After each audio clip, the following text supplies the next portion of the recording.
Yes, a reservation for Scott, Mr. and Mrs. George, made by Mr. Bellamy. Can't wait to see them. I know. We should have been in earlier this morning, but the flight was delayed in New York. Oh, that's quite all right, sir. No problem. There we are. Would you like to register, please? Yes, thank you. Yes, it has been a year, hasn't it? Exactly. Yes, to the day. I know. I can't wait. Okay. There's a message for you, sir. Oh, who's it from? To George and Helen, welcome to London. Make no plans for tonight. Drinks and dinner on us. Much love, Guy and Diane. Oh, I thought we were going to see them before then. A couple of hours. I tell you, I could use some sleep. This Tony Randolph. I'm terribly sorry. I thought you were someone else. That's all right. From behind, you looked exactly like an old friend of mine from the army, Captain Anthony Randolph. My name's George Scott. This is my wife, Helen. Hello. How do you do? Harold Palmer. Of course, you're an American, aren't you? That's right. Yeah, well, I'm very much mistaken then. Tony's as English as they come. We were at school together, and then we served in the army together. And I lost touch with him years ago, but I could hardly believe my eyes when I saw you crossing the lobby. Sorry I'm the wrong man. No, not at all, Jeff. It's my mistake completely. No, it's just something about you. Well, I don't think they let me in the British Army. I served in the U.S. Air Force. George, the man's waiting. Right. Oh, I'm so sorry.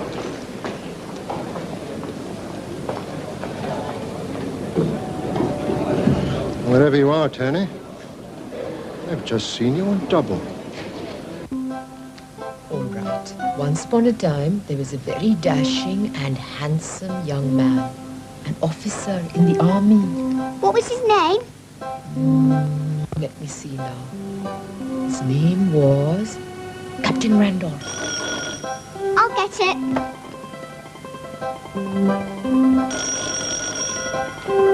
Aunt Helen and Uncle John! My Sophie! Oh, my, how you've grown! Oh, Hello, darling. How are you? she looking gorgeous.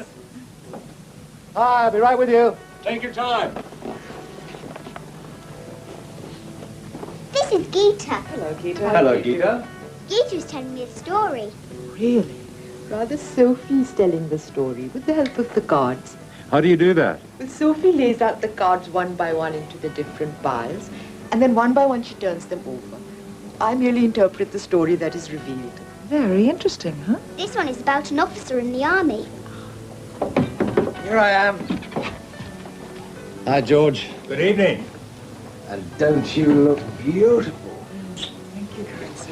Now, I booked at this marvellous new restaurant for 8:30, so we've still got time for a quickie, as the actress said to the bishop. What will you have? Scotch, as usual. On the rocks, as usual. Right. And white wine for you? As usual. Good. Where's Diana? No, she's just changing. She'll be down in a minute. Wait. Seems to take longer and longer and longer. Good evening. Diana. Helen. Diana, you look terrific. Oh, thank you. My husband didn't even notice that I was wearing a new dress. Darling, you didn't put out any ice.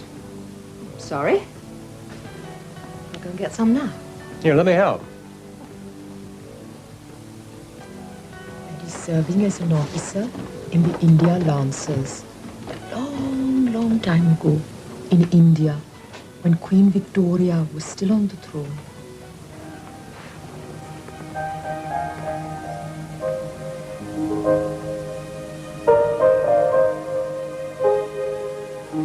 You are even more beautiful than last year, if that's possible. I don't know what I'd do if George didn't insist on these annual reunions. Then I would. Would you?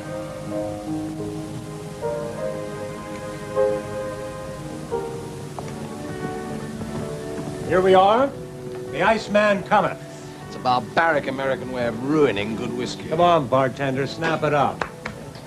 Well, I hope you like this restaurant we're taking you to. Guy is very enthusiastic. Great. Wonderful. Oh, it's lovely to see you again. Lovely to be back. Diana? Thank you. Oh, cheers. And the ruling prince of Peshawar had a beautiful daughter, the Princess Aisha. In honor of the good Queen Victoria's birthday, a great ball is held, and the Princess Aisha meets the handsome Captain Randolph, and they fall in love. Oh, lovely. But then Captain Randolph's regiment is ordered to the frontier. Excuse me. Did you say Captain Randolph? Why, yes. What do you know about a Captain Randolph? Nothing at all. I just invented him and the Princess Aisha. It's just a game we play with the cards. But why the name Captain Randolph? When Sophie turned over the King of Hearts, I thought he could be a soldier. Then when she asked me his name, I remembered a van I'd seen out of that window. So I used the name. So tell me about this great restaurant. I didn't know anything as Guy's pet Well, project. you went there on Saturday. Darling, I did not. What are you doing, George? Excuse me.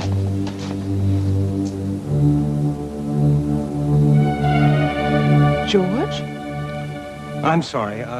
There was a guy in the hotel this afternoon who mistook me for an old friend of his, a Captain Anthony Randolph. And now, a couple hours later, the name turns up again. George, for heaven's sake, if that isn't a coincidence, I don't know what is. You think so? Well, of course. What else could it be? I don't know. You haven't got yourself involved with one of those weird Californian cults, have you, George? Hell no, Guy. It's just that... It's just a coincidence. Yeah, I suppose it is. Anyway, come on. Drink up. I mustn't be late, otherwise we'll lose our table. George?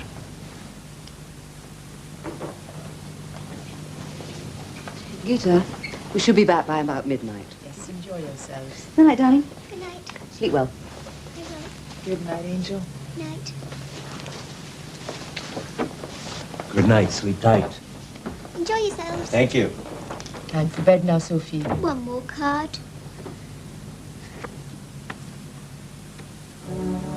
Who's that? That is Lieutenant Otis. Who's he? He's the best friend of Captain Randolph. That's all now. Off to bed with you.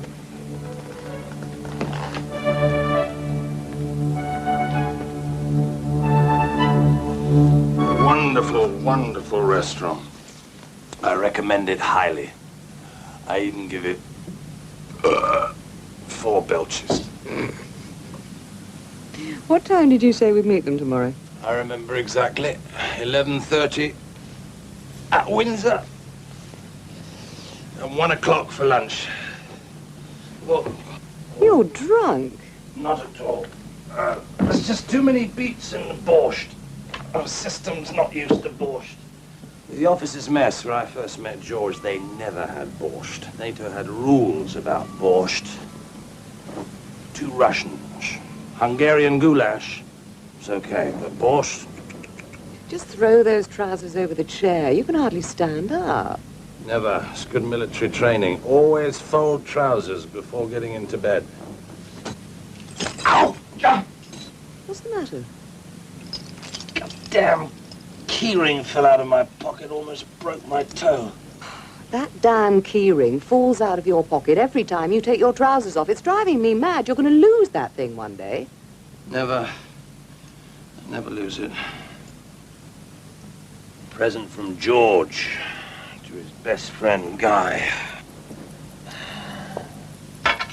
From G to G, one best friend to another.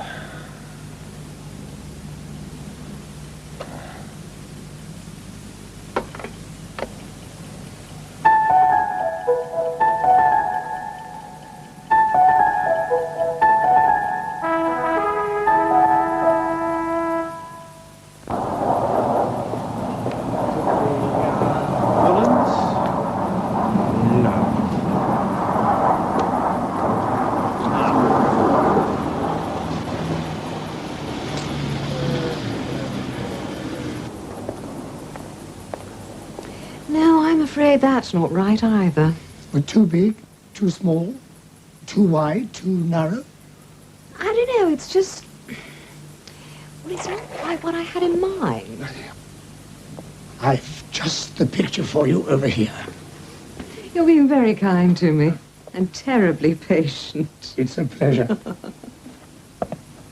This must be awfully boring for you, George. Not at all. I'm enjoying myself. Liar. Here you are. Just what you want. The perfect picture. That's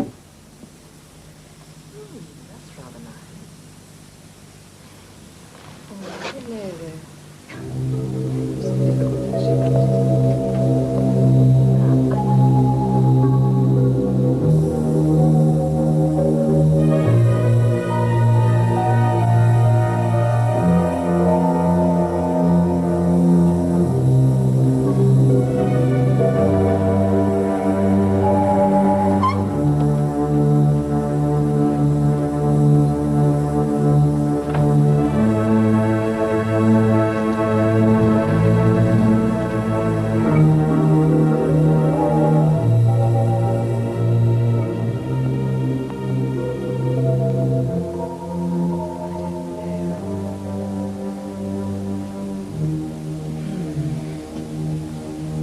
Thank you, but I think I'll leave it.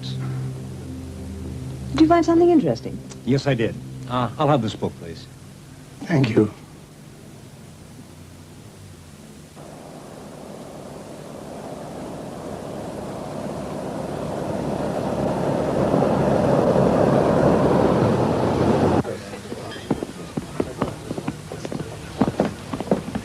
Sorry to be so late. Actually, I just arrived myself. Oh, luckily, the guy was here first and saved us a table. How's the hangover? I'd appreciate it if some people didn't speak quite so loudly. Your hair looks lovely. Oh, thank you. It looks exactly the same to me. Men, they never notice anything. I don't know why we bother. What's the book, George? This is a book that was published in 1892, and its title is The Journal of... Guess Who? That's a funny title. Come on, Guy. Captain Anthony Randolph. Not again. Are you kidding? Do you still think this is a coincidence? Of course I do. What do you think it is, George? I don't know. The name Anthony Randolph has been bugging me since I got to London. I have a feeling it means something. Perhaps it's the waiter's name. Yell it out and maybe he'll bring us another bottle. Listen, I thought this afternoon we'd go back to town, take the girls to Harrods, and then end up back at our place for tea. Sound good? Wonderful. George? Yeah, great. Cheer up, George. What else could it be but a coincidence? Now, shall it be crumpets with China tea or eclairs with hot chocolate? Decisions. I say let's have both. Oh, why not? No. Oh, come on, Guy. I'm dying for a cup of tea. Yes. Stranded, I can't find my key. I knew this would happen. Every time he takes his trousers off, that damn key ring falls out of his pocket, and that's exactly what happened last night. I know, but I put it back in my pocket this morning. I know I did. I took it off the bedside table. It's really strange. I'm sorry, Gita, but it appears that Mr. Bellamy has misplaced his key ring. Come on, Guy. And then what? In order to celebrate the engagement of his daughter, the Princess Aisha, to the handsome Captain Randolph, the prince invited hundreds of his subjects to an enormous ball where they all danced happily the whole night long. No, we were both the same rank when we met. Oh, of course, I remember now. It was because of the different pronunciations. George was a lieutenant, and you were a lieutenant. And he had to go and ruin it all by getting himself promoted to captain. It was bound to happen. I remember that party you threw to celebrate. So does most of NATO headquarters staff, I bet.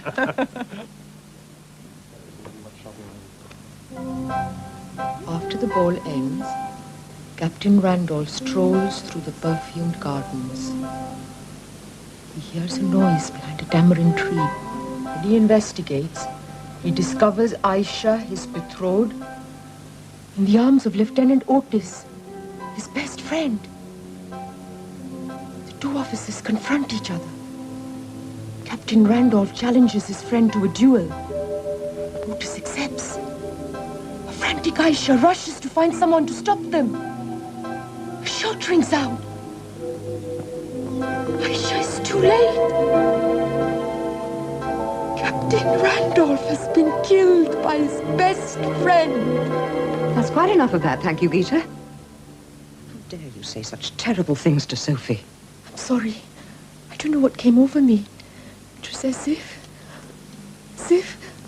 as I looked at the guards, I was under a spell, completely controlled by another.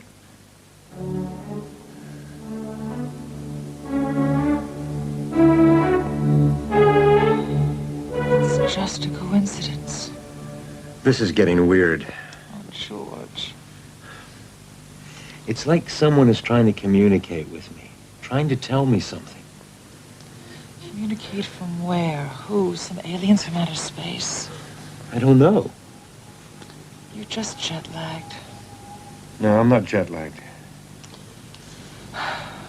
Well, try and get some sleep anyway. Turn off the lights, please. Okay. I'm telling you, it's all there in black and white. The story in the book, which is a true story, is exactly the same. George, how many times do we have to go through this? Look, I know it's hard to believe, but it's the same in every detail. Names, places, everything. Just like the story Gita made up for Sophie. An amazing coincidence. I don't buy that anymore. You're becoming very, very boring on this subject. And you've become very boring on the subject of coincidence when it's obviously something else. Actually, George, you're extremely boring on almost everything that I can think of. You've become the most boring man in the whole entire world, so it is no coincidence that you bore me silly.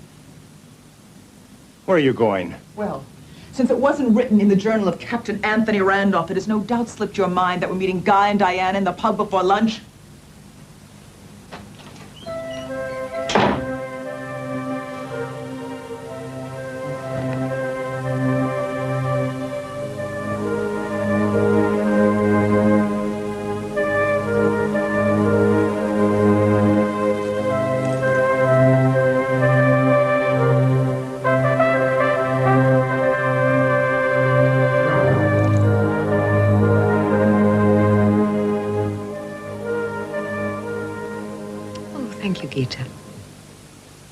By the way, I do apologize for snapping at you yesterday. It's all right. I understand.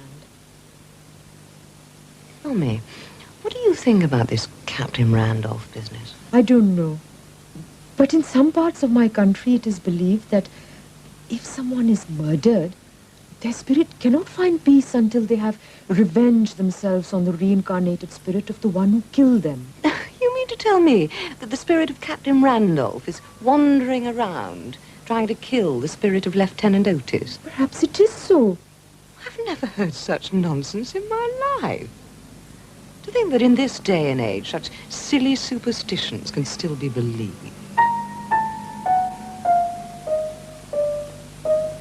So Diana isn't coming at all? No, she had one of her turns, so she's going to spend the day in bed, resting. She's getting almost as boring as George. Not quite. Stop it, Guy. What if somebody sees us? My darling, half the excitement of an affair is running the risk that someone will see you. Really? And what's the other half? This.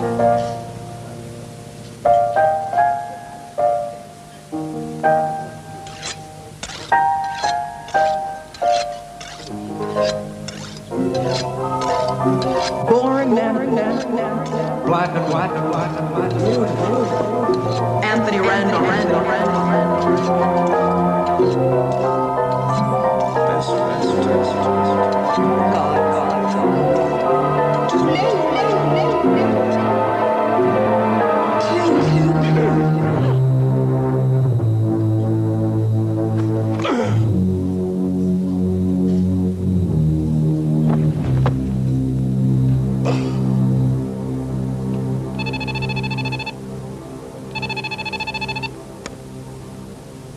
Hello?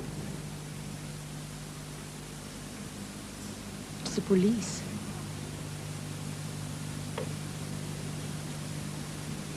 Hello?